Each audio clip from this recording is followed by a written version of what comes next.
Bonjour chers amis, bienvenue dans notre émission de cette rentrée 2015.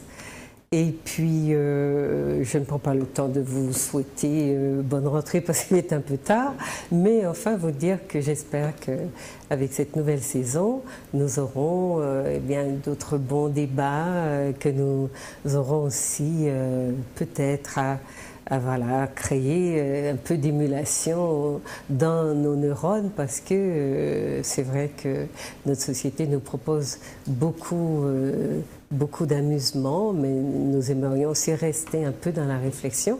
Donc, je vous souhaite la bienvenue, vous souhaite d'avoir passer un bon moment avec nous.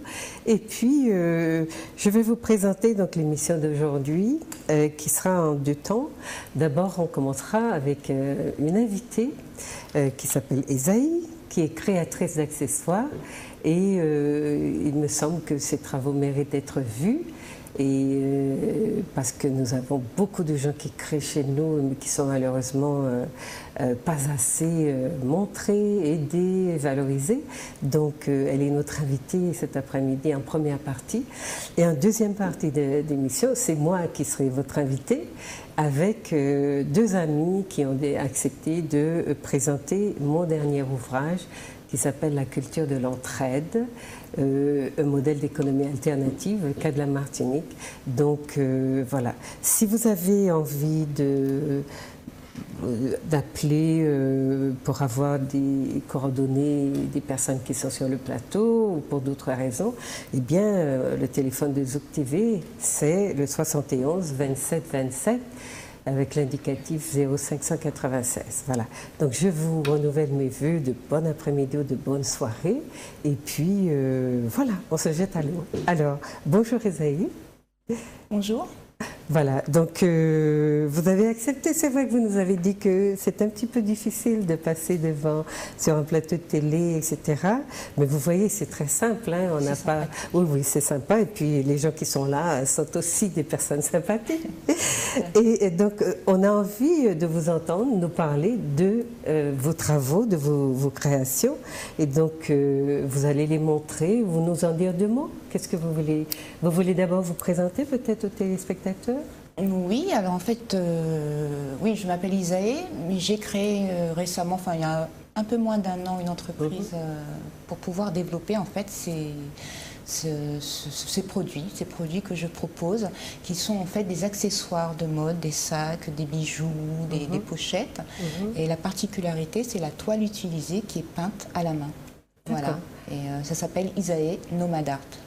Nomade art parce que c'est de l'art, parce que moi déjà je suis une nomade à la base, et aussi parce que c'est de l'art qui se porte, qui se déplace. Et nomade, pourquoi alors?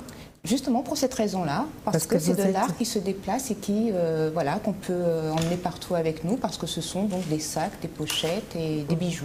Et des bijoux. Voilà. Donc des sacs, des pochettes, ce sont les trois choses que vous proposez? Des ceintures également, tout ce qui est autour de l'accessoire de mode. D'accord. Pour les femmes? Oui, principalement, mais j'ai également réalisé des peintures sur des pochettes d'ordinateur pour hommes, ou des ceintures aussi, des bracelets. D'accord. Alors, qu'est-ce que vous voulez nous dire? Je ne sais pas, hein, Monsieur Clapopo, Madame Luciane Lanoir, si vous voulez l'interroger. Est-ce que vous voulez montrer d'abord aux téléspectateurs un peu les modèles que vous avez? Alors ça, c'est un modèle de sacoche, enfin de pochette en fait, plutôt, de petites pochettes avec chaînette. Alors voilà, c'est une toile polyester. Est-ce que vous pourriez la laisser, que la caméra la voie? Oui, comme ça. C'est une toile. On la voit à l'écran, descendez un petit peu, voilà. Voilà, c'est de la toile polyester enduite PVC, donc imperméable, que je peins à plat. Et ensuite, je la monte en sac, en sacoche, en sac. Là, je n'ai pas de grand sac. Voilà, on peut voir la taille de la poche intérieure? Ah, intérieure? Oui. C'est le traditionnel, en fait, la traditionnelle petite pochette. Alors, il y a du rembourrage. D'accord. Voilà.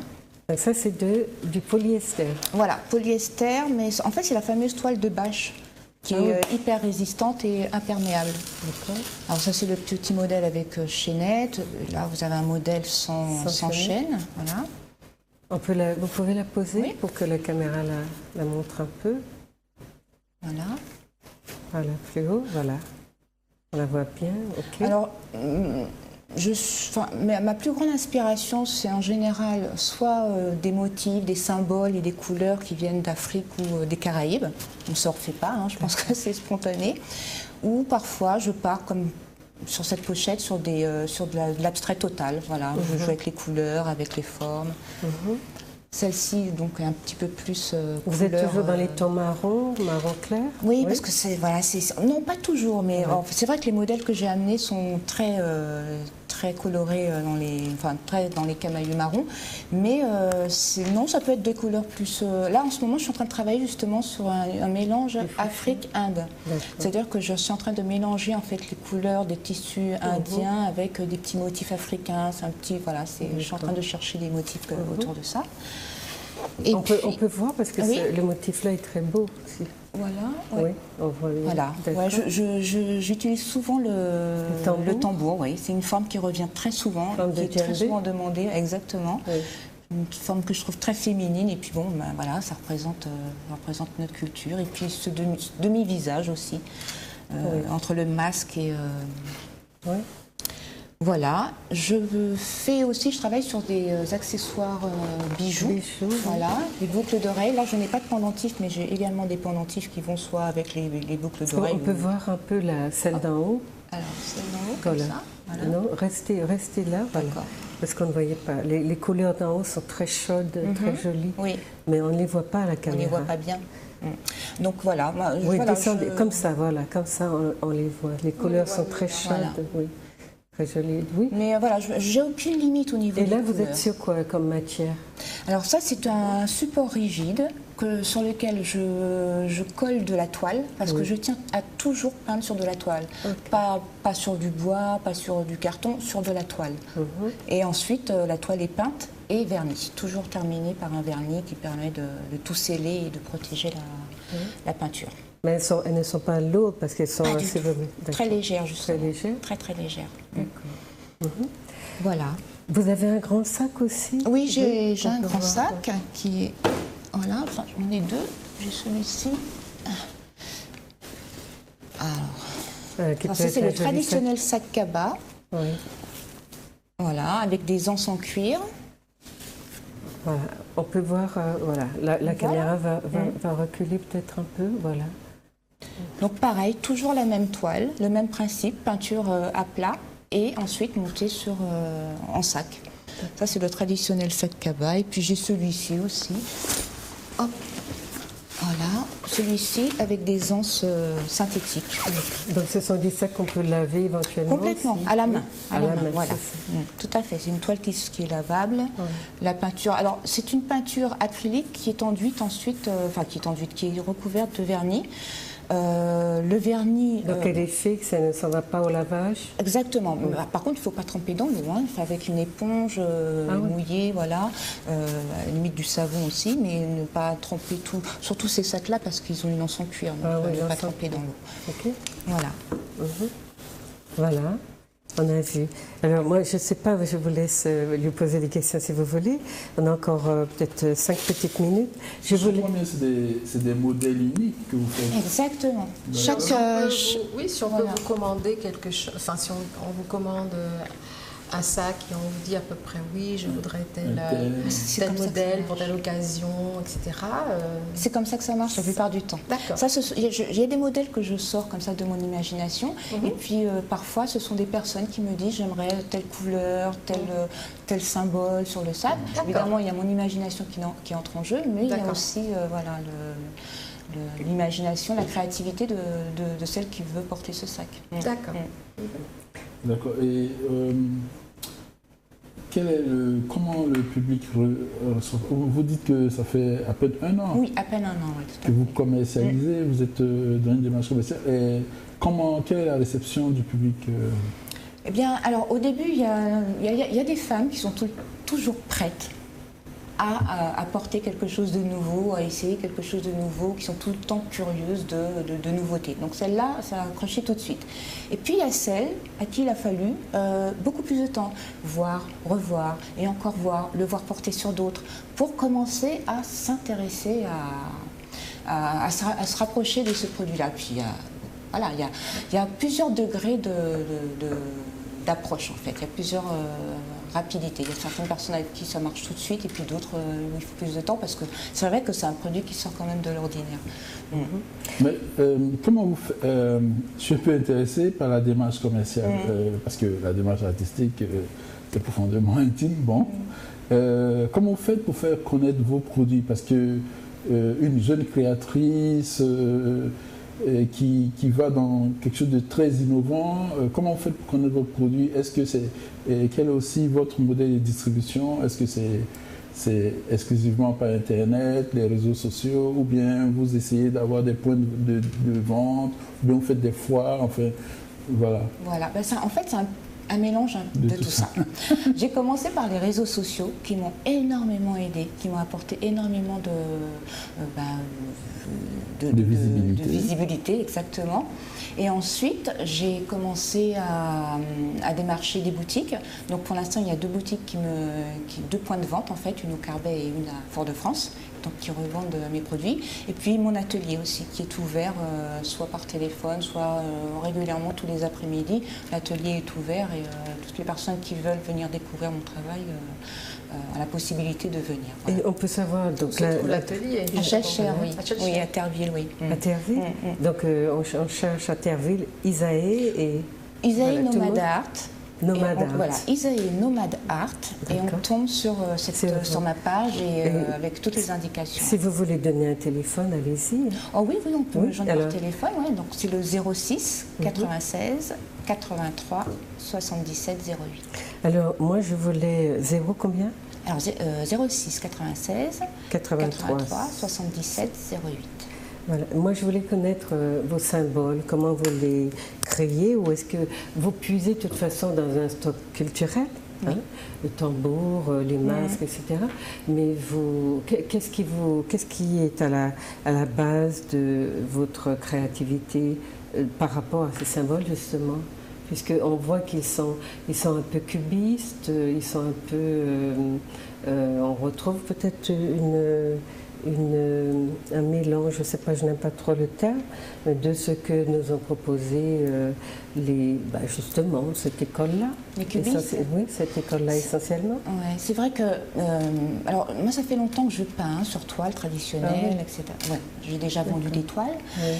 Il se trouve que je n'aime pas justement les classifications, les définitions cubistes, pointillistes, etc. Même si effectivement il y a des écoles et il y a eu des influences. Alors justement, comme je n'aime pas m'enfermer dans ce genre d'école, je pioche un petit peu dans chaque école, chaque création, chaque créativité, chaque peintre qui m'intéresse, je pioche un petit peu ce qui m'intéresse, je refais un petit peu, sans vraiment... je n'aime pas, en fait, intellectualiser ma peinture. C'est-à-dire que je la fais de façon beaucoup plus spontanée. Émotionnelle. Et voilà, intuitive. Donc du coup, effectivement, une fois que la toile est terminée, je m'aperçois qu'effectivement, il y a des influences très très marquées. Mais voilà, je ne cherche pas à trop l'intellectualiser. D'accord. Bon, nous qui voyons, on essaye c'est vrai, de classer, de me dire... Mais alors, vous créez en quelque sorte une symbolique qui vous est propre. Oui, je pense qu'il me rassure, qui me parle. Qui parle de quoi alors, très exactement? Eh bien, en fait, ça fait quand même 25 ans que j'ai quitté la France. Enfin, je suis née à Paris, mais j'ai quitté la France il y a 25 ans, pas pour venir vivre ici, mais pour aller vivre à l'étranger. Et notamment, j'ai vécu à peu près 1 an au Sénégal. Et c'était mon premier contact avec l'Afrique. Et ça a été évidemment quelque chose de très très fort. Et en fait, je pense que c'est à cette époque-là, ça fait quand même une vingtaine d'années, que j'ai commencé, je crois, j'ai l'impression de dater ça à cette époque-là, à tout ce qui est déjà sculpture sur bois. C'est ce qui m'a qui a commencé à m'interpeller et j'ai commencé à m'intéresser à l'art en fait en allant en Afrique. Avant, je m'intéressais à l'art, j'allais de temps en temps dans les musées, mais c'était pas aussi fort, j'avais pas envie de m'impliquer dans l'art. Et petit à petit, tout au long de mes voyages, j'ai vécu en Amérique latine aussi, j'ai peint. Je ne sculptais pas, mais je peignais. mais c'était vraiment en amateur. Et en arrivant, c'était en Espagne, c'est en Espagne que là j'ai commencé à peindre, mais de façon assez intensive. Et lorsque je suis rentrée en Martinique, là je me suis dit je vais me consacrer à la peinture. Et je pense que c'est un peu tous ces voyages qui ont nourri ma peinture en fait, parce qu'on peint ce qu'on est en fait. Donc voilà. Non, puis vous avez quelque chose en dépôt que vous véhiculez, mais voilà. Je sais qu'on n'aime pas trop intellectualiser quand on est artiste très souvent, mais c'est nécessaire parce que vous avez un public, vous ne pouvez pas garder ce que vous faites pour vous, parce que ce qui lui donne du sens, c'est aussi que nous y accédions. Donc c'est très important que nous comprenions aussi, parce que nous intellectualisons d'une certaine façon, mais c'est aussi parce que ça nous enrichit de bien comprendre l'artiste que vous êtes notamment, et puis ce que cela peut inspirer aux téléspectateurs qui nous regardent et qui se diraient tiens, ça m'inspire, j'ai envie d'eux, ou alors j'ai envie d'avoir aussi ça, mais quand je l'aurai et qu'on m'en parlera ou qu'on m'abordera parce qu'on l'aime, je pourrai en dire 2 mots. C'est pour ça que c'est important d'essayer de traduire. Voilà, vous voyez, on aurait pu faire une émission d'1 heure avec vous. Alors la prochaine fois, réfléchissez. Et puis, chers téléspectateurs, si vous avez envie qu'elle revienne, dites-le à Zouk TV au 71 27 27 et on l'invitera pour qu'elle nous parle notamment du Sénégal, parce qu'il faut aussi que vous y alliez. C'est pas seulement le Sénégal, mais il y a de l'art partout. Donc ça, forcément, et puis nous aussi par nos racines, nous portons cette manière d'être, d'exister. J'ai eu des petits élèves qui étaient une fois qui sont peut-être encore qui ont des problèmes sociaux, qui sont exclus, etc. Et l'une des propositions qui leur avait été faite, c'était de sculpter sur des petites pierres, faire des petits tableaux. Et c'était des gamins qui n'avaient jamais touché à un pinceau ou à des petits outils pour sculpter, etc.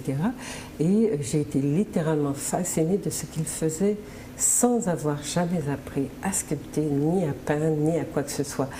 Parce que je pense que c'est, de l'origine aussi de notre histoire. Nous avons cela en dépôt en nous, voyez, et nous ne sommes jamais pauvres comme nous le croyons. Voilà. Alors juste pour rebondir sur ce que vous venez de dire, Juliette, justement, moi au Sénégal, j'ai eu le sentiment que la créativité n'était pas réservé à des artistes, c'était juste un moyen d'expression accessible à tout le monde. Absolument. Exactement. Voilà. C'était pas cloisonné dans un monde artistique uniquement. C'est ça. Et les gens ne sont jamais pauvres, jamais isolés, parce que c'est la vie. Ouais. En fait, en Afrique, l'art, c'est la vie. C'est pour ça que les Africains ne créent pas de musée d'ailleurs, et que on a pu leur voler des pièces aussi belles, parce que ils considèrent aussi que l'art se renouvelle sans arrêt, donc pas stocker ou garder, etc. Pas spéculer, comme l'ont fait donc les Occidentaux après. Voilà, eh bien, on a reçu pour vous Isaë. N'oubliez pas son portable, c'est le 83 77 08, si ce qu'elle fait vous intéresse, et puis aussi pour l'encourager. Après, peut-être qu'elle proposera aussi des sacs pour hommes. Voilà. Et puis d'autres bijoux, c'est à elle de savoir, c'est elle qui crée, donc on verra. Hein. En tout cas, on a eu plaisir à vous recevoir, Isaë. Merci beaucoup. Si vous voulez rester avec nous, faites-le. Hein, sinon, on va continuer notre émission. Et moi, je change. Alors, je reste là, mais je suis l'invitée de mes invités, enfin de 2 personnes qui vont me passer à la casserole. Voilà. Alors, ces personnes vont m'interroger. Il s'agit plutôt de Madame Luciani Lanoire, qui est anthropologue, que vous avez déjà eu avec moi en émission sur le soussou, parce qu'elle a travaillé aussi sur une technique d'entraide. Et puis M. Clapopo, qui est historiographe, que vous avez déjà eu aussi vu avec moi dans une émission qui portait sur les traites négrières. Enfin, sa réponse au livre de Pétré Grenouillot, et qui s'appelle les traites grenouillères. Lapsus révélateur. Les traites négrières. Voilà. Donc je vous laisse la parole. Oui, Madame Luciani Lanoir, voilà. Oui, bonjour Juliette. Nous sommes déjà de vieilles connaissances. Et bien, je pense qu'on ne vous présente plus, mais si jamais il y a des téléspectateurs qui voient l'émission Raison pratique pour la première fois, eh bien, il faut quand même préciser que vous êtes une sociologue très prolixe. Hein, vous avez publié énormément d'ouvrages. Et Peau noire et cheveux crépus a signé votre notoriété et votre engagement pour la compréhension des rouages de la forme d'aliénation particulière dont sont victimes les afrodescendants. Alors, nous voudrions savoir comment vous est venue l'idée de mener des recherches sur la culture de l'entraide en Martinique. Ah oui, la culture de l'entraide, donc l'ouvrage, voilà, le dernier ouvrage que j'ai sorti au mois de juin. Moi, je suis dans l'identité, hein, c'est ça. Voilà, on peut peut-être le montrer. La caméra peut peut-être faire un gros plan là-dessus. Je suis. Est-ce qu'on voit? Je ne sais pas, hein, je crois pas. C'est-à-dire, on le voit à contre-jour. L'intérêt de. Non, on ne voit pas bien, là, comme ça peut-être, ici. On voit, vous voyez, la culture de l'entraide. Voilà. Je suis dans la culture, dans l'identité. J'ai, un peu comme Isaïe, qui a si vous voulez, un centre d'intérêt qu'elle déploie, qu'elle explore de façon particulière. Moi, j'explore l'identité sous toutes ses coutures. Il y a d'abord l'intérêt que j'ai trouvé, ou que je n'ai pas trouvé dans les ouvrages qui nous sont proposés de l'extérieur et qui sont censés nous aider à nous lire, à nous expliquer à nous-mêmes. Et je n'ai jamais senti que notre âme y était, que notre manière de regarder le monde y était. Et même quand nous avions des travers, j'ai souvent trouvé que c'était les personnes qui écrivaient sur nous ne nous comprenaient pas. Ça, c'est une chose qui a été vraiment décisive dans mon activité de, je ne sais pas si on va dire essayiste ou quoi, mais c'est en tout cas d'écrire, de passer à quelque chose qui va expliquer un peu comment je nous sens. Alors je ne dis pas que je sens comme tout le monde, mais j'ai le sentiment par la réaction de mes compatriotes que je touche à des cordes sensibles ou à des fibres, à des choses qui sont plus proches, un peu plus proches de nous. Quand je parle de nous, que dans certains livres où nous sommes regardés et où on plaque des explications sur une réalité qui ne tient pas du tout compte de notre subjectivité. Donc ça, c'était la raison d'écrire. Et l'identité, pour moi, elle n'est pas ce qu'on nous dit qu'elle est. C'est-à-dire, ça n'est pas... si vous voulez, une sorte de structure qui serait presque une donnée de nature, qui serait là et puis comporterait comme quelque chose de, vous voyez, un peu fabriqué, surfait. Pour moi, d'abord, l'identité est plastique parce qu'il y a des situations qui sont... auxquels nous devons nous adapter. Nous, peuple qui avons subi justement les perversités de l'histoire, et nous avons tout le temps cette... c'est pas une stratégie, c'est une obligation de nous adapter à des situations qui nous sont imposées. Et donc l'identité est plastique en ce sens qu'elle nous permet de survivre à des situations que nous n'aurions pas pu assumer si nous étions effectivement dans un moule trop rigide. Et donc nous, peuple caribéen, nous avons en plus, afrodescendants, nous avons en plus cette forme de domination qui s'exerce contre nous depuis si longtemps, qui cherche sans arrêt à nous dévier justement de notre centre, de notre propre manière de concevoir le monde, et même quand on n'a pas un faciès forcément afro-africain, puisque parfois, voilà, c'est cela, notre réalité biologique, enfin ici démographique aussi, mais notre culture est profondément africaine. C'est cela ma conception. Et de par là, je suis complètement investie dedans pour nous chercher. Et donc l'identité dans ce sens-là, c'est la peau et le cheveu. Donc j'ai écrit effectivement, mais avant j'avais écrit la racisation. J'ai beaucoup travaillé sur qu'est-ce que c'est que la race, qu'est-ce que c'est que l'identité, l'idée de couleur. Voilà, on peut montrer peut-être à la caméra le livre La racisation qui est paru en 2002 sur chez, je ne sais pas si on le voit, oui, chez l'Harmattan, en 2002, vous voyez.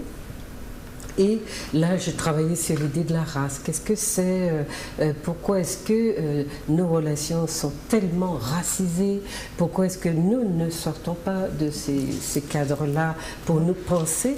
Et la race, c'était forcément quelque chose de... C'était une autre peau qu'on nous avait... Il faut tourner. Il faut le tourner. C'est une autre peau. Donc le deuxième, c'était peau noire, cheveux crépus. C'était aussi pour dire, parce que j'avais un regard sur le cheveu aussi, sur la peau noire, le cheveu crépus, que je ne comprenais pas pourquoi elle était si stigmatisée, parce qu'on peut en faire tellement de choses. Et puis c'est une identité aussi qui est absolument fondamentale. Donc pour moi, il fallait travailler sur cette identité-là. Et bon, il y en a d'autres. J'ai travaillé sur d'autres aspects. Mais les 3 livres que vous voyez donc aujourd'hui avec la culture de l'entraide, c'est, si vous voulez, ce qui fait de nous un peuple qui a des racines. Et c'est ça, on sort du corps et on va aller un petit peu dans la terre ou dans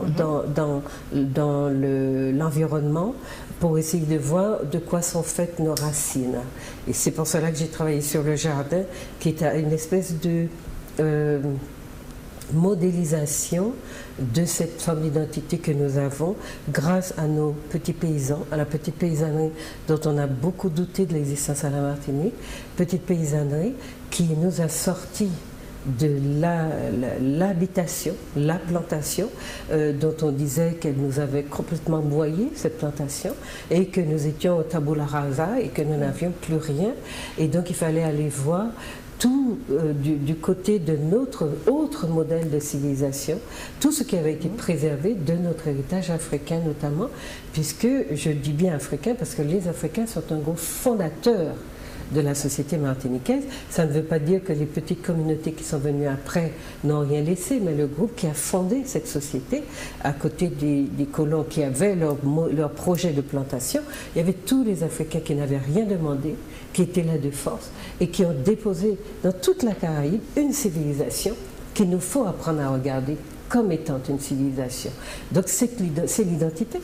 C'est une identité sur laquelle nous n'avons jamais vraiment pris le temps de mettre des mots et de vérifier combien, de vérifier combien elle nous constitue de l'intérieur.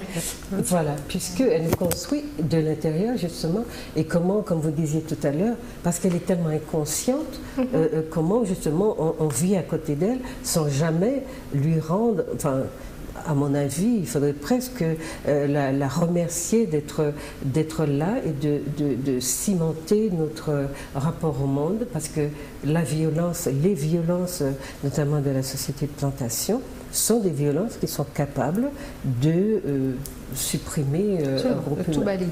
Voilà. Comment oui, je passe la parole à Popo.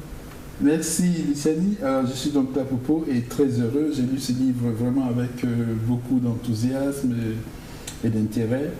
Tant il ouvre des perspectives, on commence à être habitué, quand on a lu quelques ouvrages de Juliette, dont ceux que nous avons présentés ici, à cette façon d'aller là où voilà, les choses sont très très prégnantes. Et bon, voilà. Je suis très heureux de participer à cette émission avec l'ambition de donner envie aux téléspectateurs d'aller découvrir votre production intellectuelle et en particulier ce dernier ouvrage, La culture de l'entraide, un modèle d'économie alternative, le cas de la Martinique. J'espère qu'on aura le temps de voir dans la suite à quel point cet ouvrage qui nous ancre dans les racines, à quel point il traite de questions qui sont particulièrement actuelles et prospectives. Mais avant, vous parliez du jardin. Comment vous caractérisez le jardin traditionnel? Qu'est-ce que le jardin traditionnel? Le jardin, c'est d'abord un rapport à la terre. C'est une manière de vérifier qu'on a compris qu'elle est justement, qu'elle fait partie en tant que terre nourricière, qu'elle a une place centrale dans la vie, donc notamment dans la vie de nos ancêtres. Et à partir de ce rapport-là, c'était important de regarder comment étaient les rapports des autres, notamment dans la plantation, avec la terre, de comprendre qu'elle était égratignée, blessée, arrachée, et qu'elle était utilisée sans arrêt, dans ce qu'elle peut donner, dans ce qu'elle peut avoir de rentable. Et elle était, quand elle ne produisait pas assez vite, engraissée, voilà, au point qu'aujourd'hui on en arrive à une terre qui est complètement chlordéconée, abîmée, etc. Et de l'autre côté, il y avait un groupe humain qui avait, donc qui n'était pas la plantation, qui avait un rapport à la terre qui était absolument ancestrale, c'est-à-dire elle donnait ce qu'on appelle cette espèce de jardin que les Européens ont appelé jardin fouillis, cette espèce d'espace qu'on cultive sans trop, comment vous dire ça, isoler l'espace qui est cultivé de l'espace qui est autour, environnemental, qui a l'air d'être désordonné, plus nature que nature. Entre le terrain travaillé, voilà, et la nature naturelle. Au contraire, même la manière de travailler le terrain prend des informations dans la façon dont la nature elle-même produit ces différentes espèces. Et il y a donc une sorte de vraiment de cohérence qui, vue de l'extérieur, n'apparaît pas au premier regard. Alors ça, c'est une manière aussi de concevoir l'identité du peuple, du groupe qui porte ce type de jardin. Parce que pour moi, le jardin, c'est, dans ce sens-là, est un prolongement du rapport que nos ancêtres avaient avec la terre. Et cette manière, en plus de la soigner, qui faisait que voilà, c'était le jardin qui rapportait toute l'année, qui nourrissait son groupe toute l'année. Toute l'année. Et ça, c'était bien distinct, cette forme de jardin, du jardin occidental européen, qui, lui, théoriquement, s'arrêtait de produire en hiver ou printemps, pas le printemps, l'automne, de l'automne au printemps suivant. C'était une terre qui était un peu laissée, livrée elle-même, livrée au froid, livrée, etc., et qui ne nourrissait pas son homme. Donc, les Européens ont développé pour cela des greniers, même si en Afrique il y en a aussi, mais pour d'autres raisons. Et c'était quand il fallait travailler la terre pour qu'elle produise vite pendant les mois où on avait de la chaleur, eh bien il fallait effectivement la forcer à donner, à rendre. Et en plus, il y avait cette manière de la travailler qui était vraiment un espace qu'on détachait du reste de la nature et qu'on organisait pour justement cette production-là. Donc ce sont des différences qui vous apparaissent quand vous travaillez les civilisations qui sont présentes à la Martinique de manière très différente.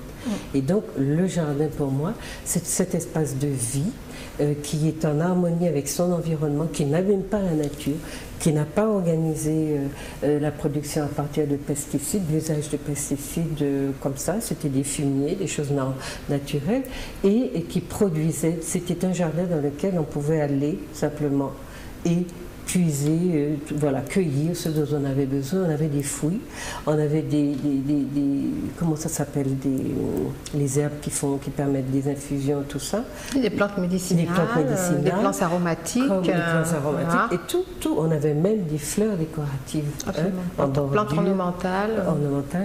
En bordure, etc. Donc et ça représente la vision qu'a l'Africain de la... Parce que c'est un jardin africain, j'ai pris un modèle en photo, c'est un jardin africain dans ce sens que c'est comme pour l'art, les Africains n'ont pas mis ça en dehors de la vie. L'être est très complet et tout est en lui. Et je regardais aussi, quand on est en Afrique, on voit comment les femmes découpent les aliments quand elles font la cuisine. Et en Europe, bon, on sort tout de soi, comme on porte son bébé aussi en dehors de soi. Eh bien, on va couper les oignons, etc., sur une planche.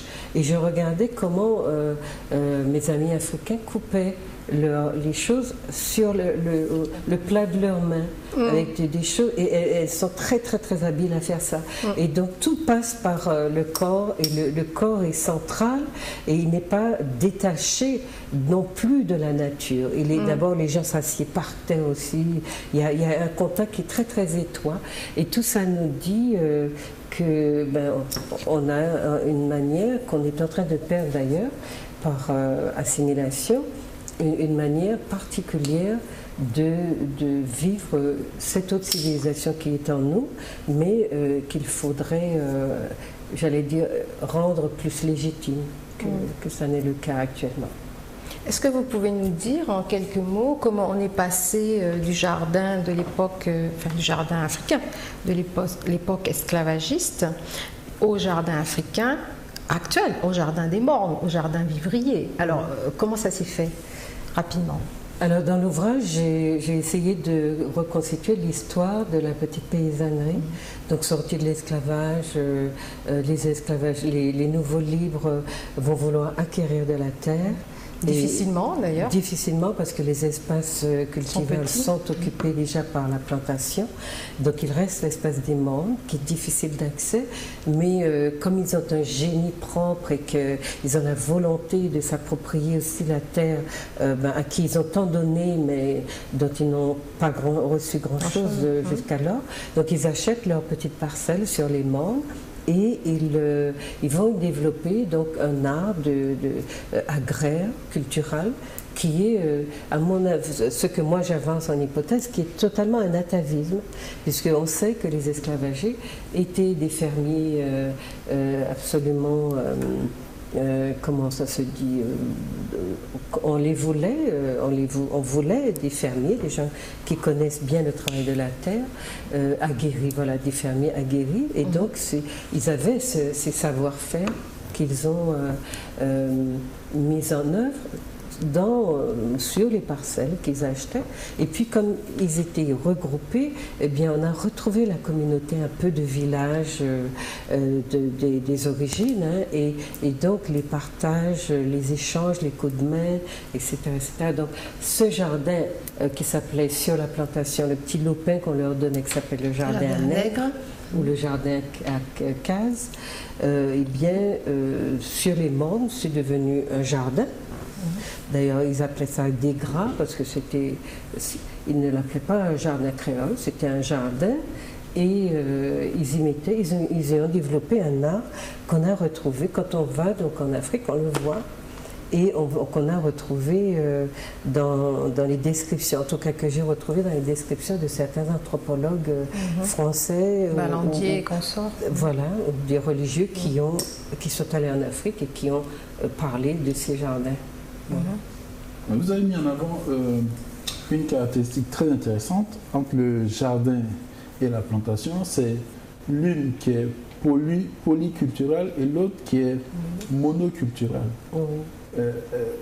Qu'est-ce que cela... Quelle est la portée de cette différence? La monoculture, c'est la culture de plantation, la canne au départ, la banane, etc. Et c'est une culture qui est donc directement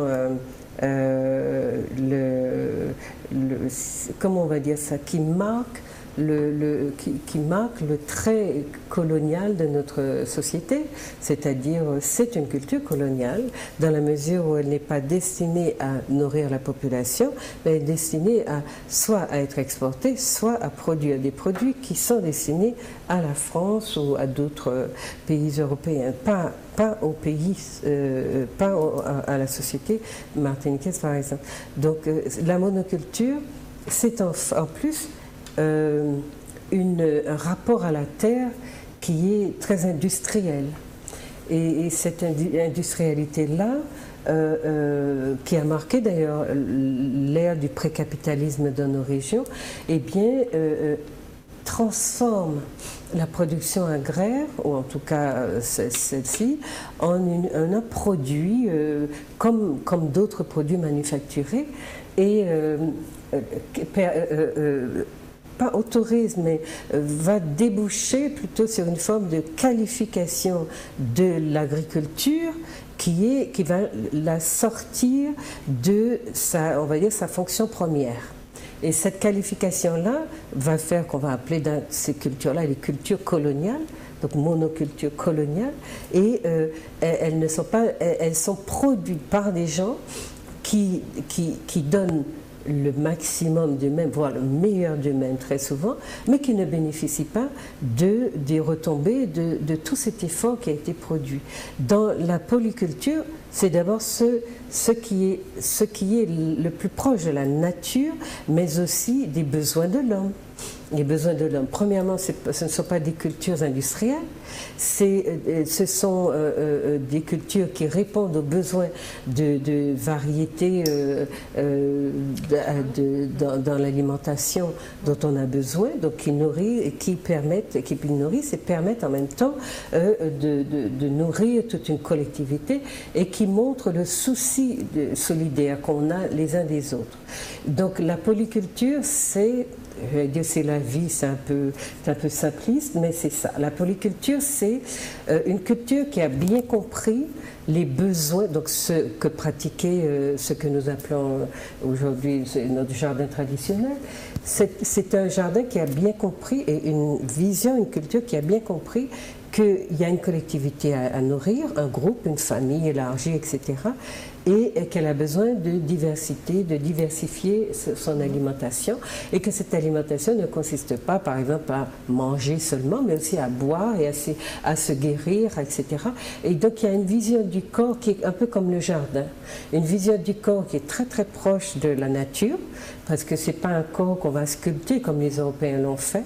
On va sculpter beaucoup la matière peut-être qu'on a autour de soi, mais le corps n'est pas sculpté pour les raisons qu'il l'est dans la culture occidentale, où on va avoir des statues monumentales présentées, des corps, d'ailleurs qui sont inspirés de la vision africaine, du corps africain, parce que les Grecs, quand ils vont s'inspirer de la culture africaine, ils n'ont pas ces corps-là, ce sont des corps qu'ils voient sur les Africains et qu'ils vont traduire dans les statuettes, les statues monumentales qui les représentent aujourd'hui encore dans beaucoup de lieux. Donc si vous voulez, c'est chaque fois qu'on avance dans les comparaisons, eh bien, on va retrouver cette manière qu'ont eu les Occidentaux d'isoler des choses et de créer des dissensions entre des choses que la nature avait naturellement rassemblées. Et ce qui est intéressant dans la polyculture, c'est pas seulement qu'elle nous renvoie à une vision complète, mais elle nous renvoie aussi à une forme de générosité. C'est souvent un jardin qui est rempli de choses et qui est plein de diversité. Voilà, à chaque fois que l'œil se déplace, on tombe sur une plante différente, et comme on est dans une terre qui répond bien, etc., les feuilles sont vertes, c'est vivant, c'est fort, et on sent que le paysan ou le jardinier qui travaille son jardin, on sent que chaque matin quand il y va, peut-être plusieurs fois dans la journée même, on sent qu'il sait, il a mesuré, j'ai ça aujourd'hui, demain je prendrai ça, après-demain je prendrai autre chose. Il est dans une vie pleine et rassurée parce qu'il a aussi une vision sur ce qu'il peut utiliser pour se nourrir. Donc c'est ça. Oui, je trouve que vous avez pris beaucoup de précautions au niveau de votre approche socio-anthropologique pour vérifier votre hypothèse selon laquelle le jardin vivrier martiniquais est d'origine africaine. Pourquoi ?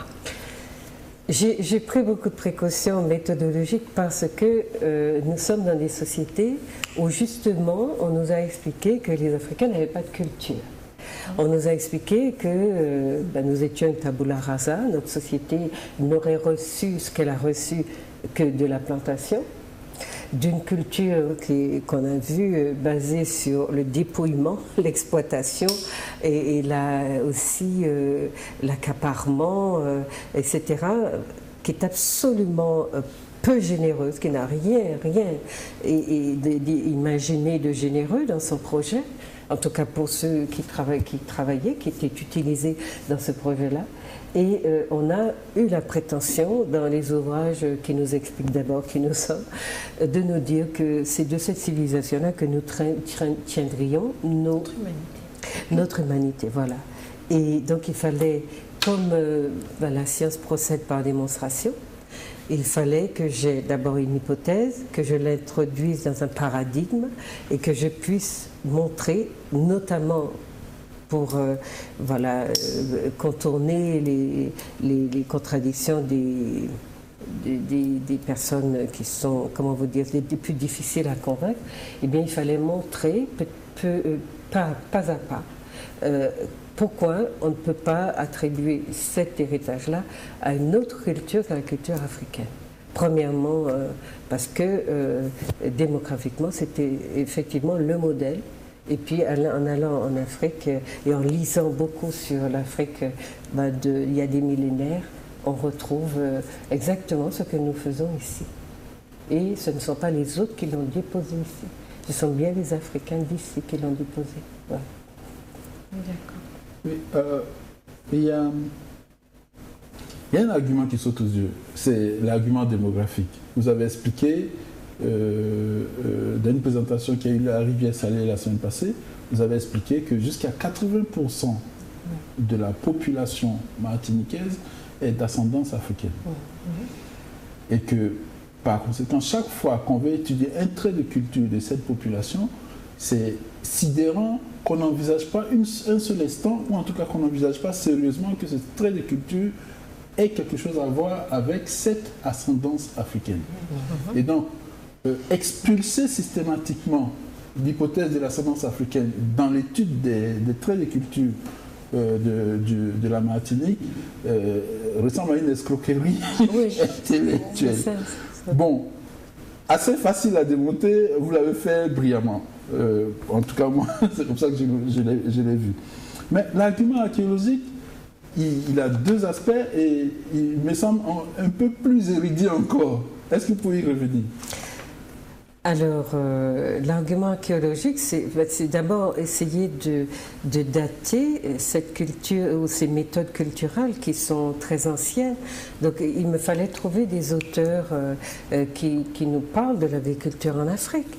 Et parce que, voilà, on a quand même les ouvrages de l'UNESCO, il y a des anthropologues qui travaillent aussi sur le continent depuis très très longtemps. Il fallait juste tomber sur les bons auteurs qui utilisent d'abord, d'un point de vue intellectuel, une forme d'honnêteté absolue, de reconnaître que voilà, les pratiques qui sont à l'œuvre sont datées. Donc on a des grands spécialistes qui sont des agronomes, des chercheurs, etc., qui ont daté l'agriculture africaine qui est de plusieurs milliers d'années. Et il y a des auteurs qui ont avancé, qui ont affirmé que ces techniques sont si anciennes, qui ont été développées donc par les Africains, qui sont partis dans le monde entier, que jusqu'à aujourd'hui, on ne les a pas remaniées, parce qu'elles étaient, voilà, dès le départ, c'est des techniques qui étaient absolument au point. Et donc aujourd'hui encore, et je peux citer comme savoir-faire justement, parce qu'on a toujours beaucoup cru que les Africains mangeaient du riz parce que les Asiatiques leur avaient amené le riz. Les Africains font du riz depuis des milliers d'années.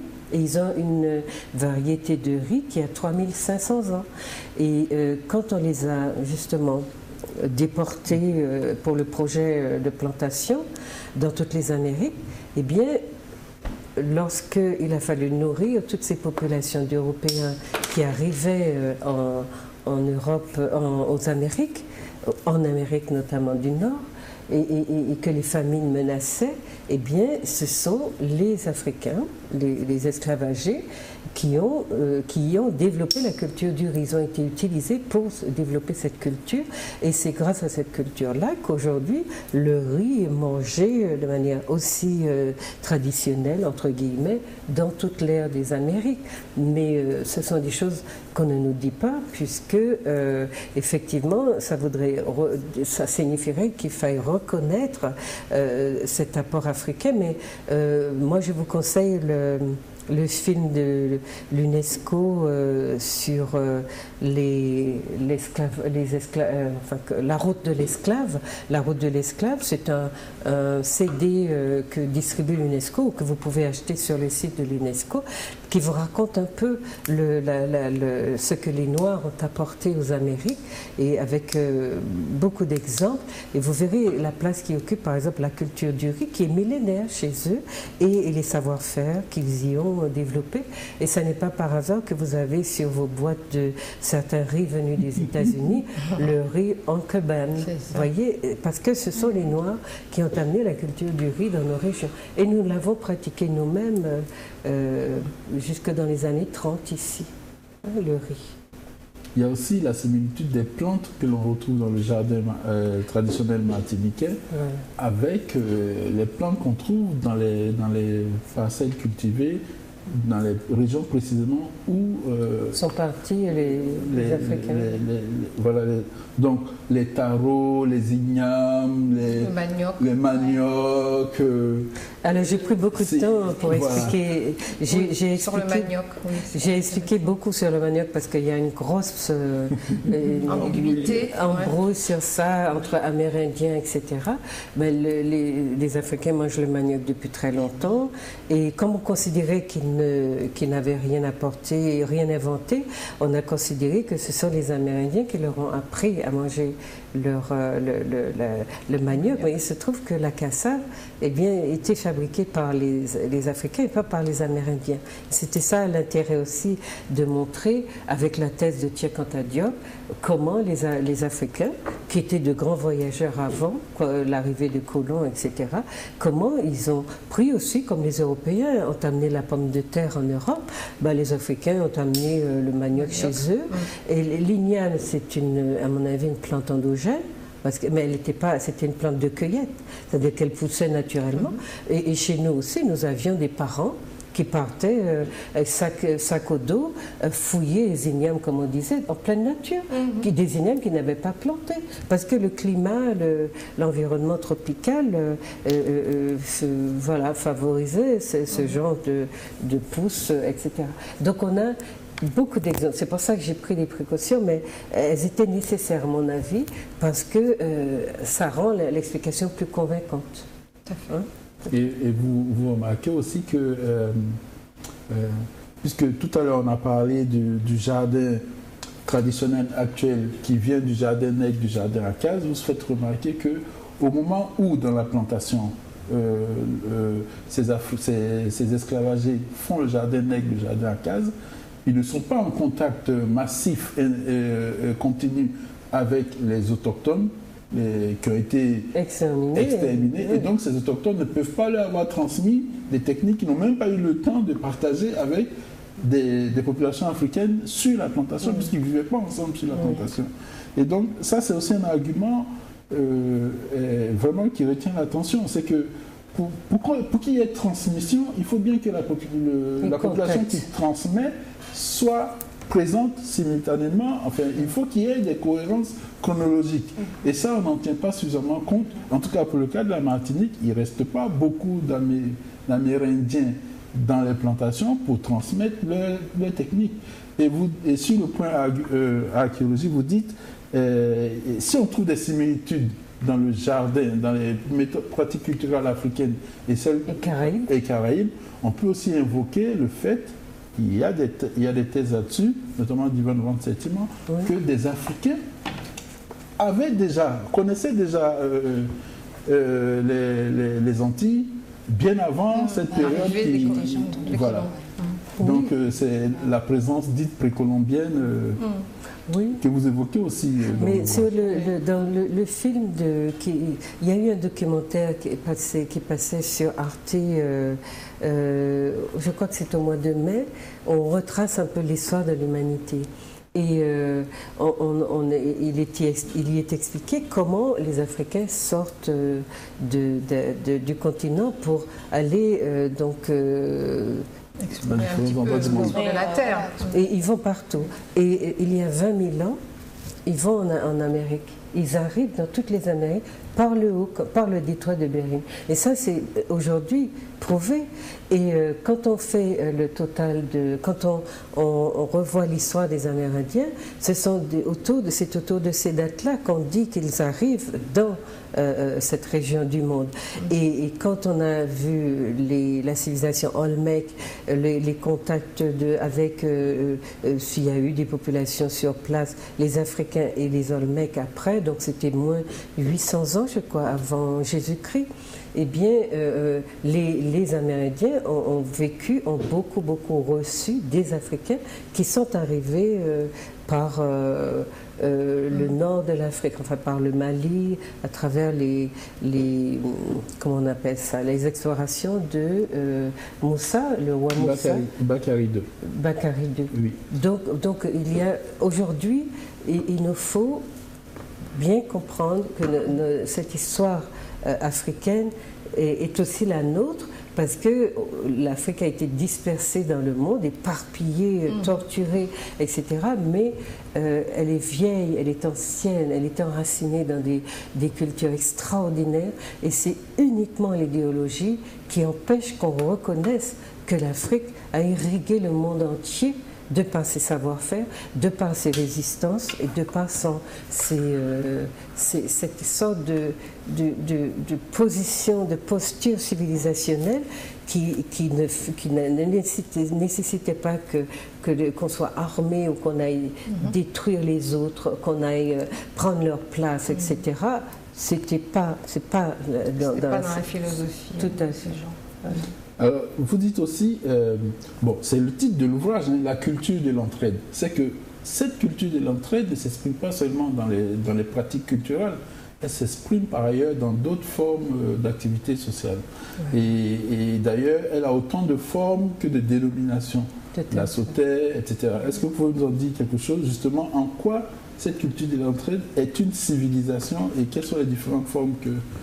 Je crois que le terrain, c'était le Nord Caraïbe en plus, que vous avez essayé d'identifier. Au départ, il y a un Nord Caraïbe, un peu Nord Atlantique aussi.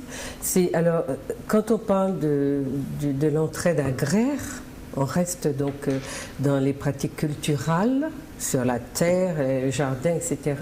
On est effectivement dans des dénominations qui sont assez spécifiques, mais qui tiennent, d'après ce que j'ai compris, à la nature du sol même. C'était important de nommer à partir du type de sol, puisqu'on était sur des mondes, sur des terres ingrates, difficiles à cultiver. Elles étaient très pentues, la topographie était difficile, et il fallait presque civiliser cette topographie, la domestiquer plutôt pour se l'approprier. Donc, en fonction de la nature des sols, eh bien, il y avait peut-être des rapports. Quand on dit la sautée ou brie, on a l'impression qu'il faut briser, etc. L'assaut, partir à l'assaut parce que c'est très pentu, etc. Les dénominations ne changent rien à la pratique. Elle reste ce qu'on appelle un coup de main de manière très globale, un coup de main pour pratiquer justement une forme de jardin qui était ce qu'on avait traditionnellement. Et l'entraide dans d'autres domaines peut concerner la construction de maisons, construction de chemins. Avant, on avait besoin etc. Ça peut être dans les soirées mortuaires, dans toutes sortes de manifestations. Et les mutuelles, par exemple, sont une tradition qui a été très, très largement africaine au début. On appelait ça des sociétés. Oui. Et donc, Madame Luciani Lanoir a produit un bel ouvrage sur le Soussou, qui est la première forme de banque. Hein? Tout à fait. Voilà, donc ça s'appelle quel est le nom de votre livre? Réseau de solidarité dans la Guadeloupe d'hier et d'aujourd'hui. Voilà. Et effectivement, les premières formes de mutuelles, c'était des sous-sous, pour enterrer les esclaves qui mouraient pendant la période esclavagiste. Et les esclaves mettaient un petit sou de côté pour ensuite rassembler cet argent et enterrer dignement leurs morts. Et c'est donc c'était les premières mutuelles et qui ont donné les mutuelles traditionnelles, les mutuelles marron, qui ont subi des ravages récemment. Voilà.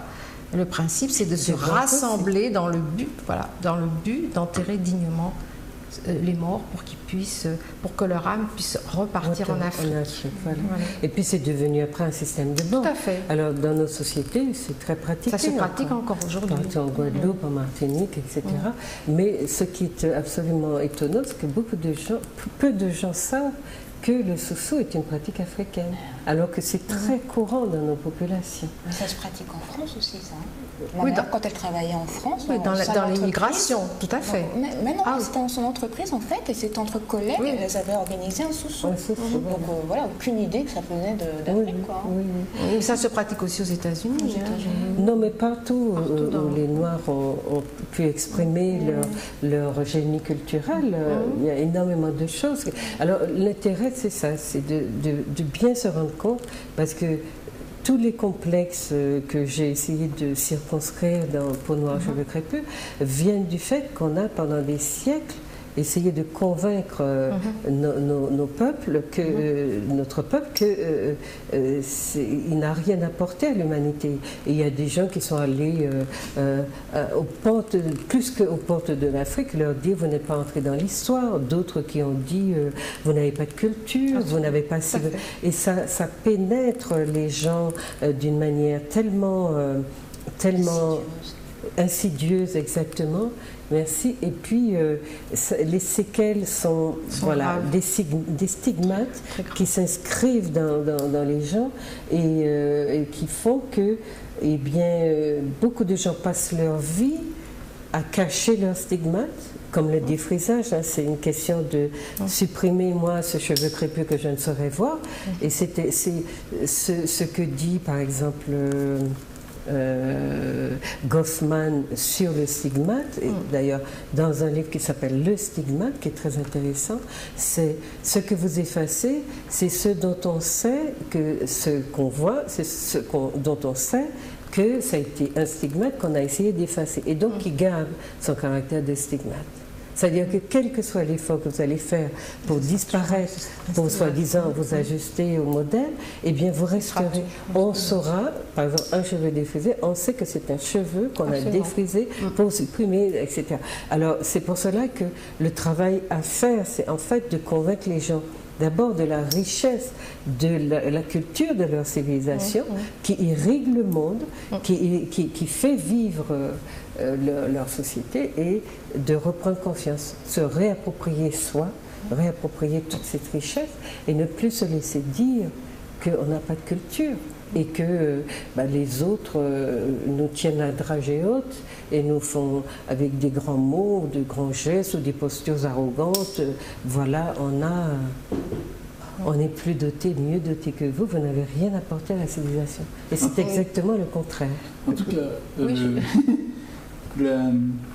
l'esprit d'entraide, la mutualisation, la solidarité, la fraternité, ça doit étonner beaucoup de Martiniquais de s'entendre dire qu'ils ont ça au fond de leur culture et que c'est dès le début que c'est présent, parce qu'aujourd'hui on a l'impression qu'on est dans le triomphe absolu de l'égoïsme, voire de l'égocentrisme, alors qu'il y a ça, ces valeurs-là, et que le monde ont conservé pour nous et qui survivent encore tant bien que mal dans la société. Si vous faites prendre conscience aux Martiniquais, aux Guadeloupéens, à tous les peuples de la Caraïbe, que quotidiennement ils échangent des produits contre des services, ou qu'ils échangent des produits ou qu'ils échangent des services, tout de suite ils comprennent.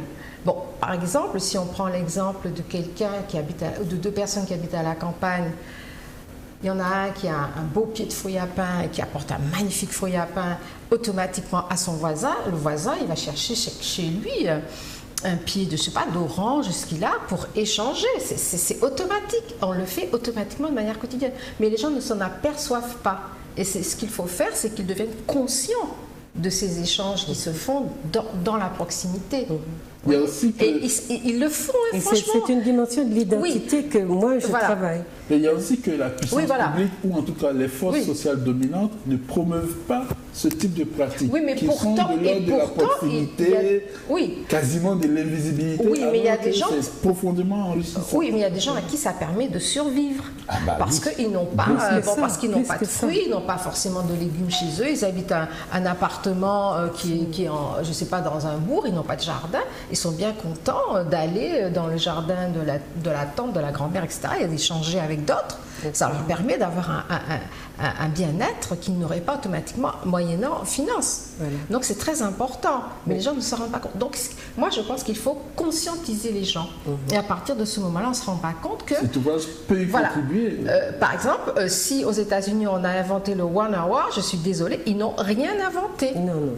Nous avons inventé avant eux l'échange de produits contre des services, l'échange de produits, l'échange de services. Surtout de services, puisque le coup de main qui est un archétype d'échange de services. Et puis la monétarisation de l'échange ou des produits contre produits, c'est venu des Européens. Absolument. Les Africains n'ont rien monétarisé du tout au départ, même s'il y avait parfois des équivalents. Mais ça n'a pas été monétarisé et c'était pas... Ce qui est extraordinaire dans l'échange tel que les Africains l'ont conçu, c'est que chacun, parce que ce sont des sociétés égalitaires beaucoup. Tout à fait. Et cette dimension-là, j'ai essayé de la faire ressortir, mais peut-être qu'il faut la travailler encore. Parce que ça peut nous expliquer pourquoi nous sommes dans la jalousie, les mesquineries, tout ça nous dévaste aussi. Parce que dans les sociétés égalitaires, il ne fallait pas que les têtes dépassent. C'était très important. Celui qui produisait trop de richesses et qui dépassait les autres pouvait être on lui supprimait cette richesse, ramener au niveau de... Alors c'était pas du nivellement comme on pourrait le juger avec nos valeurs d'aujourd'hui, mais c'était important dans les sociétés égalitaires. Toutes les sociétés africaines n'ont pas été égalitaires, mais beaucoup de celles d'où sont sortis nos ancêtres sont égalitaires. Les sociétés sénégalaises, maliennes, par exemple, sont des sociétés de caste. C'est différent. Mais ce qui est extraordinaire, c'est qu'on échange ce qu'on a, mais on n'est pas comme en Europe. Tu achètes un produit qui vaut 2 €, tu me donnes 2 €. On peut avoir envie ou recevoir un produit qui vaut, on va dire théoriquement, 5 €, mais recevoir de l'autre quelque chose qui vaudra peut-être 1 €. On peut recevoir un gros fruit à pain et donner en échange 2 oranges. Ou à la limite que le poisson. Mais c'est vrai que la monnaie a introduit l'équivalence. Donc le conflit. L'équivalence, c'est le conflit. C'est le conflit. Et qui fixe cette équivalence aussi?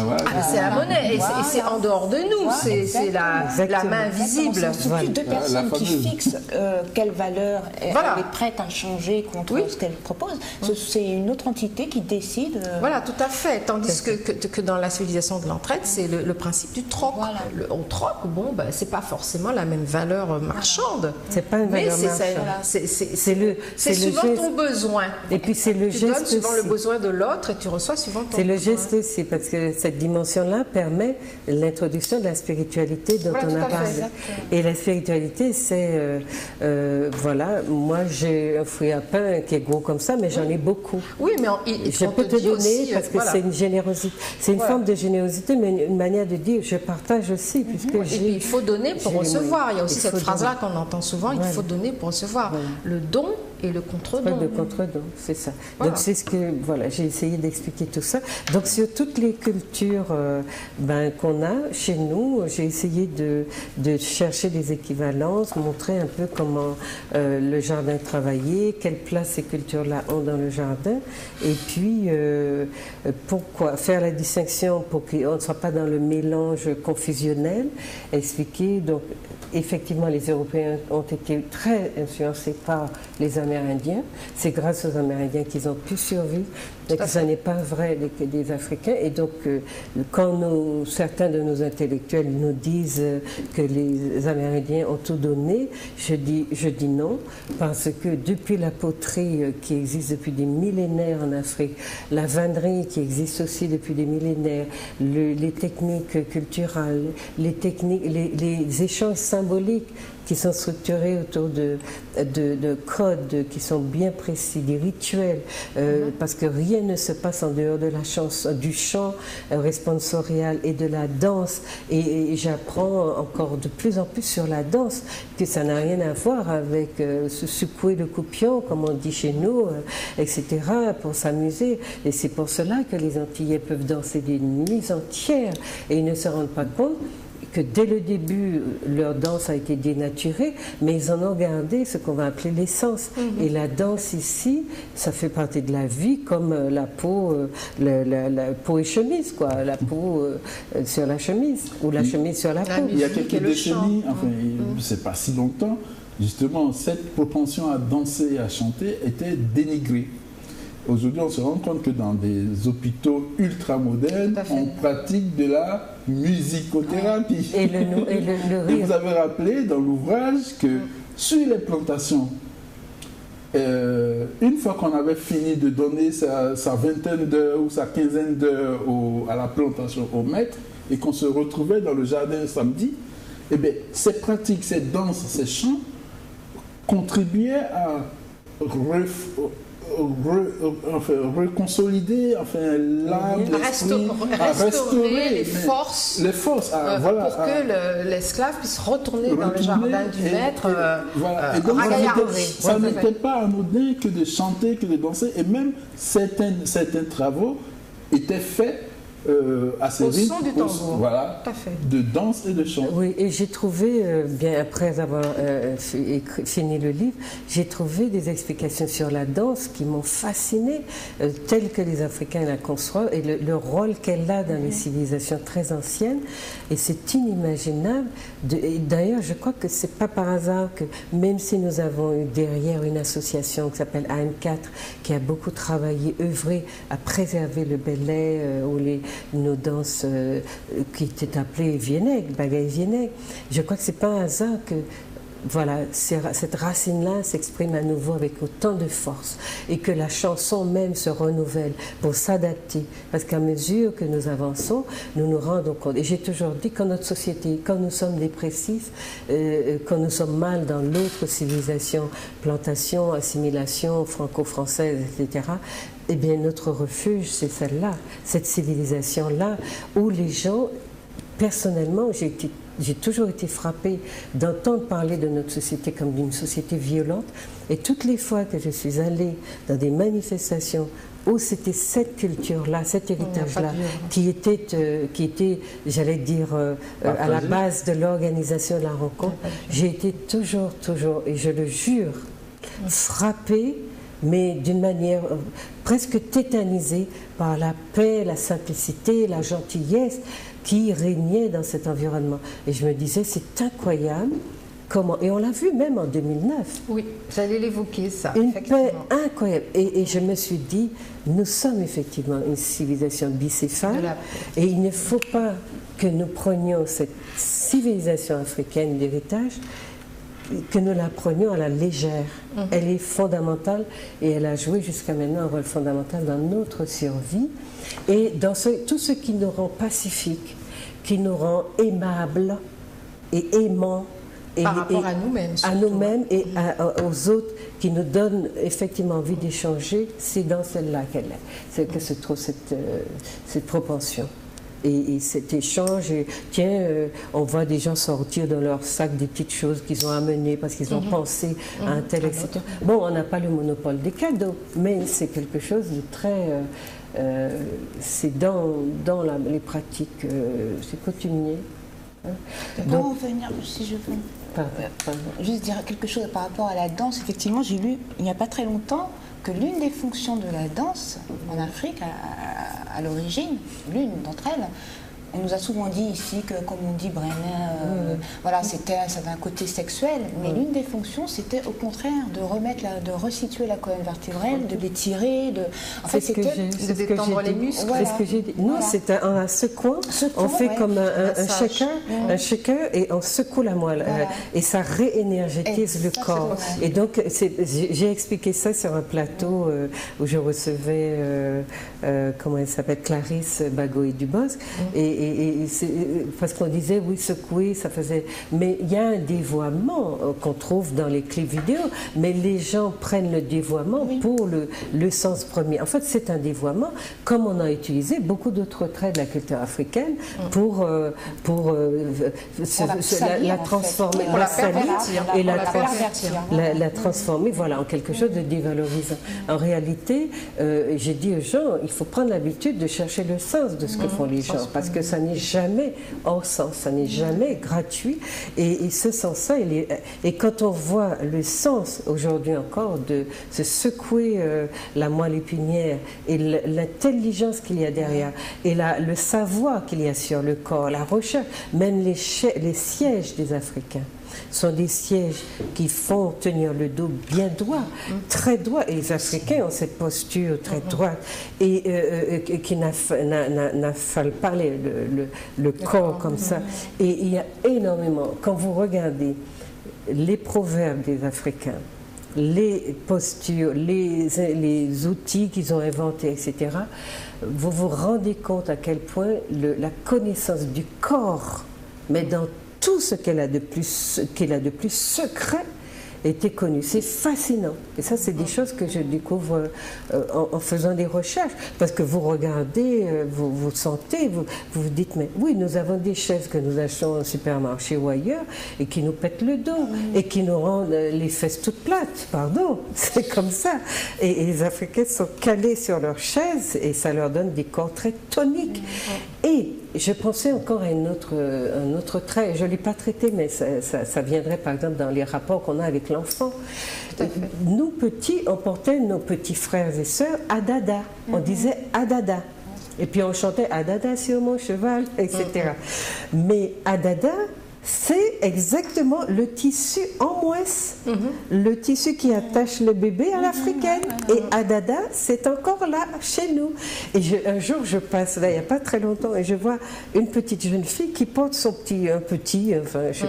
petit sur son dos, mais vraiment, et on passait les bras sous les cuisses, enfin, à mi-jambe de l'enfant, et comme ça, il s'accrochait au cou, et il était bien tenu. Et bien, dans le tissu que les Africaines utilisaient, l'enfant utilise, le bras est passé presque sous les seins ou à hauteur des seins et l'enfant est bien calé, son dos est droit et il est bien. Et aujourd'hui les Européens ont copié le modèle, mais ils l'ont mis devant. Or, devant, c'est plein de bosses. Il y a les tétés, il y a le ventre, il y a tout ça. Et l'enfant reçoit tout le souffle de la maman, comme ça. Il ne voit pas. Il ne voit rien. Alors que, voilà, il voit sur le côté, là, l'enfant est complètement... C'est une vision du monde, hein. C'est une vision du monde. Parce que l'enfant, quand il est sur le dos, il voit le monde. Mais la connaissance... Tandis que quand il est devant, il voit que sa mère. Donc, c'est une vision du monde totalement individualiste. Qui est très égocentrée. Voilà. C'est pour cela que je dis que quand on observe avec des yeux objectifs, qu'on a envie de comprendre les civilisations africaines. En tout cas, tout ce qu'elles nous ont légué, c'est fascinant. Et il faut le chercher avec des yeux de scientifique. Il ne faut plus parler, papoter dessus. Il faut montrer avec de la rigueur ce que j'ai essayé de faire. Mais voilà, moi, c'est en découvrant que j'avance. D'accord ? Tout à fait. Alors, on a vu, une fois qu'on a bien pris conscience de ce que l'entraide ici, c'est une civilisation, c'est pas bagaille viennaise. Voilà. Et on peut aussi essayer d'en tirer des perspectives pour essayer d'améliorer notre quotidien. Et vous avez donc un des dans les derniers chapitres des raisons d'espérer. Oui. Oui, j'ai mis des raisons d'espérer parce que j'ai demandé à un ingénieur agronome, alors ça c'est venu après, mais intuitivement je m'étais demandé est-ce que c'était un modèle viable, c'est-à-dire la forme de jardin qu'on a, est-ce qu'on peut l'étendre à l'échelle d'un pays ou de l'agriculture de tout un pays. J'ai demandé donc à un agronome de l'INRA qui m'a dit absolument, c'est faisable. C'est-à-dire qu'ici on a un modèle qui est de la plantation qui occupe tout l'espace. Mais on peut très bien s'imaginer une société où on remplacera tout l'espace par de la polyculture, donc par le modèle que nous ont légué nos ancêtres, et il est polycultural, mais on peut y mettre dans les lisières, dans les rangées, dans tout ce qu'on veut, tout ce qu'on a envie aussi d'utiliser de manière plus personnelle. Et donc c'est une forme de jardin qui deviendrait qui serait étendu à l'échelle d'un pays et qui est viable. Pour cela, il faut qu'il soit soutenu par les pouvoirs publics, par les financements, par la réglementation, voilà. Et qu'il soit donc pris au sérieux par nous-mêmes et a fortiori par ceux qui nous représentent. Oui. Mais il y a aussi un aspect qu'on a évoqué tout à l'heure, c'est l'échange, la tradition des échanges de services, ou bien de biens contre services, ou de services contre, etc. Aujourd'hui, c'est ce qu'on appelle crowdfunding, crowdsourcing, qui est donc supporté par les techniques, les technologies de l'information. Et donc, on peut imaginer en Martinique un site, une plateforme appelée Martinique Coup de Main, où des gens proposent des services, proposent 1 heure de leurs compétences contre 1 heure des compétences de Esaïe Lapinte, contre 1 heure de compétences de Juliette, la sociologue. On peut imaginer ça en se fondant sur nos propres traditions sans complexe. J'ai songé à ce site, à une création d'un site comme ça, il y a environ 2 ans avec un ami, Emmanuel, que vous connaissez. On a parlé de ça, justement. Eh bien, votre ami aura de bonnes raisons de le faire. Pourquoi pas créer un site, justement, d'échange de services? Pourquoi pas? Oui, c'est ça. Non, mais nous ne savions pas, parce que nous vivons les yeux rivés sur un monde qui nous dit, qui s'évertue encore à nous convaincre que nous ne sommes rien. Aujourd'hui, je crois que nous sommes assez grands, assez mûrs pour savoir que nous sommes quelque chose, que ce quelque chose est important, parce que tous les mondes se sont développés sur la base de leur civilisation. Et nous avons cela. Nous avons la civilisation de la plantation qui a donné des choses qu'on pourrait aussi utiliser. Donc nous avons de quoi créer notre propre modèle. Et si l'ouvrage peut aider, en tout cas à bien cerner certains aspects de cette civilisation à partir des paradigmes que je développe, et en sachant que si on a une politique agricole soutenue, ce modèle-là est viable, je crois qu'on ira vers une société qui va être en mesure de nourrir aussi sa population, parce que les temps qui nous attendent seront des temps durs. Voilà. Est-ce que vous ne pensez pas justement que les afrodescendants, c'est fini? Les afrodescendants sont privés de connaissances sur eux-mêmes. Donc, qu'est-ce que vous préconisez pour qu'ils qu'ils prennent possession de ces connaissances? Mais il faut qu'ils en aient envie, il faut qu'ils acceptent de lire, qu'ils acceptent de découvrir, d'aller à l'écoute de ceux qui font des travaux, parce qu'il n'y a pas que moi, il y a beaucoup de gens qui leur donnent du savoir sur eux-mêmes. Il faut qu'ils comprennent qu'il faut sortir de l'enfermement dans lequel l'assimilation et l'aliénation les maintiennent pour aller vouloir se trouver, parce que rien ne se fait automatiquement, étant donné que nous sommes sortis, exclus de l'espace légitime. Donc nous devons nous trouver des légitimités qui vont commencer par d'abord des recherches sur nous-mêmes et après les imposer à la société globale. Et puis aussi créer peut-être des écoles, des lieux de connaissances, un institut de recherche institutionnalisés. Il nous faut des instituts de recherche. Voilà. Oui, c'est ça. Voilà. Eh ben, merci beaucoup, merci Juliette beaucoup, Esmeralda. Juliette. J'espère qu'on a donné envie aux téléspectateurs de vous lire et de suivre aussi toute votre œuvre qui est bien plus riche que ce qu'on a essayé de faire partager cet après-midi. D'accord. Merci. Alors, au revoir et à la prochaine. Merci. Alors, merci à Madame Lissani Lanois qui m'a préparé des questions très rigoureuses. Merci à Monsieur Clapopo qui est encore plus rigoureux avec son petit planning. Merci à Isaïe d'avoir été là. Merci et puis, on espère effectivement qu'on n'a pas été ennuyant et que vous trouverez de l'intérêt à regarder cet ouvrage. Hein. C'est la culture de l'entraide. Et on m'a dit qu'il n'est pas très ennuyant à lire. Donc voilà, je vous souhaite, si vous avez envie de le lire, une bonne lecture. Je vous remercie d'avoir été avec nous. Et puis, je vous dis à la prochaine. Au revoir.